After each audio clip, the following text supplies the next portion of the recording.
Hello friends, welcome back to our channel. இன்றைக்கி தான் first time நம்ம வீடியோ பார்க்குறீங்க அப்படின்னா மறக்காமல் நம்ம சேனலை சப்ஸ்கிரைப் பண்ணிக்கோங்க. இன்றைக்கி நம்ம பார்க்க போகிற ரெசிபி வந்து சின்ன வெங்காய புளிக்குழம்புங்க. வாங்க ரெசிபிக்குள்ளே போகலாம். ஒரு மண்சட்டி எடுத்து சட்டி சூடானதுக்கப்புறமா ஆயில் 2 டேபிள் ஸ்பூன் ஆட் பண்ணிக்கோங்க. அதுக்கப்புறமா ஆயில் சூடானதுக்கப்புறமா கடுகு ஒரு 1/2 டீஸ்பூன், ஜீரகம் ஒரு 1/2 டீஸ்பூன் ஆட் பண்ணி இது நல்லா பொரிஞ்சதுக்கப்புறமா வெந்தயம் கொஞ்சமாக ஆட் பண்ணிக்கோங்க. கார்லிக் வந்து ஒரு 5 கார்லிக் நல்லா க்ரஷ் பண்ணி ஆட் பண்ணிக்கோங்க. இதோட ரா ஸ்மெல் போகிற வரைக்கும் லைட்டாக அந்த ஆயிலில் ஃப்ரை பண்ணுங்கள். அதுக்கப்புறம் பெருங்காயம் கொஞ்சமாக ஆட் பண்ணி அதையும் லைட்டாக சாட்டே பண்ணிக்கோங்க. இப்போது சின்ன வெங்காயம் 1 கப் போல் ஆட் பண்ணணுங்க. 2 கைப்பிடி போல் ஆட் பண்ணிங்கனாலும் கரெக்டாக இருக்கும். நம்ம சின்ன வெங்காயம் வந்து கட்டெல்லாம் எதுவும் பண்ண வேணாம், அப்படியே முழுசாக ஆட் பண்ணிங்கன்னா சூப்பராக இருக்கும்.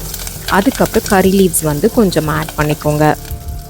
இப்போது மஞ்சத்தூள் கொஞ்சமாக 1/4 டீஸ்பூன் மஞ்சத்தூளும் உப்பு 1 டேபிள் ஸ்பூனும் ஆட் பண்ணி நல்லா இந்த வெங்காயம் ஒரு 50% குக் ஆகிற வரைக்கும் ஃப்ரை பண்ணுங்கள்.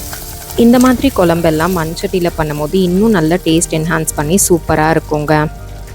இப்போது வெங்காயம் ஓரளவுக்கு குக் ஆனதுக்கப்புறமா தக்காளி வந்து 2 மீடியம் சைஸ் தக்காளி நல்லா ஃபைனாக சாப் பண்ணி அதோட ஆட் பண்ணிக்கோங்க. இப்போது தக்காளி நல்லா வேகிற வரைக்கும் ஃப்ரை பண்ணணுங்க. கண்டிப்பாக லோ டு மீடியம் ஃப்ளேம் வச்சு நல்லா ஃப்ரை பண்ணுங்கள். தக்காளி நல்லா குக் ஆகி அதுலேருந்து ஆயில் பிரிஞ்சு வரும்போது நம்ம ஸ்பைசஸ் எல்லாம் ஆட் பண்ணிக்கலாங்க. இந்த மாதிரி நல்லா குக்காக இருக்கணும். இப்போது சில்லி பவுடர் வந்து 1/2 டேபிள் ஸ்பூன் ஆட் பண்ணிக்கோங்க. தனியா தூள் வந்து 1லேருந்து 1.5 டேபிள் ஸ்பூன் ஆட் பண்ணிக்கோங்க. கூடவே காஷ்மீரி சில்லி 1 டீஸ்பூன் ஆட் பண்ணிக்கோங்க. இது வந்து அந்த கலருக்காக தாங்க ஆட் பண்ணுறோம். காரம் ஜாஸ்தியாக வேணும் அப்படின்னா நம்மளோட நார்மல் மிளகாத்தூளை கொஞ்சம் எக்ஸஸாக ஆட் பண்ணிக்கோங்க. இந்த மசாலா பொடியெல்லாம் ஆட் பண்ணிவிட்டு நல்லா ஃப்ரை பண்ணி மூடி வச்சு குக் பண்ணிங்கன்னா எண்ணெய் பிரிஞ்சு இந்த மாதிரி வருங்க. இந்த டைமில் வந்து நம்ம புளி ஊற வச்சு அதோட எக்ஸ்ட்ராக்ட் எடுத்து இதில் ஊற்றிக்க போகிறோம். ஸோ புளி தண்ணி பார்த்திங்கன்னா ஒரு 1/4 கப் போல் ஆட் பண்ண போகிறோங்க. ஒரு லெமன் சைஸ் புளியை ஊற வச்சு அதிலேருந்து எடுத்து புளிஞ்சு எடுத்துக்கோங்க.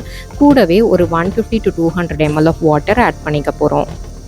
இப்போது நல்லா கவர் பண்ணி இதை குக் பண்ணுங்கள் லோ ஃப்ளேமில் வச்சு.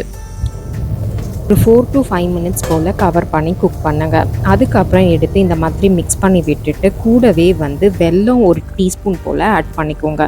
வெல்லம் ஆட் பண்ணுறதுனால இந்த குழம்போட டேஸ்ட் வந்து நல்லா என்ஹான்ஸ் பண்ணி கொடுக்குங்க. அதுக்கப்புறம் கொரியாண்டர் லீவ்ஸ் ஆட் பண்ணிக்கோங்க.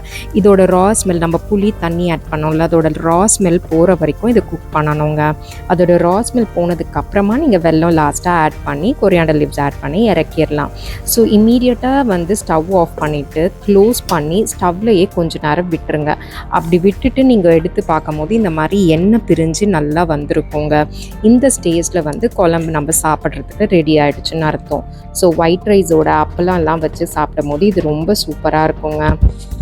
சிம்பிள் குழம்பு ரெசிபி உங்களுக்கு பிடிச்சிருந்ததுன்னா உங்கள் ஃப்ரெண்ட்ஸோடையும் ஃபேமிலியோடையும் மறக்காமல் ஷேர் பண்ணுங்கள். அதே மாதிரி நம்ம சேனலும் சப்ஸ்கிரைப் பண்ணிக்கோங்க. நிறைய இன்ட்ரெஸ்டிங் ஆர்ட் வீடியோஸ், ரெசிபீஸ் இதெல்லாம் நம்ம சேனலில் அப்கமிங் எபிசோட்ஸில் கண்டிப்பாக அப்லோட் பண்ணிகிட்டே தாங்க இருக்க போகிறேன். பார்த்து என்ஜாய் பண்ணுங்கள். தேங்க்யூ.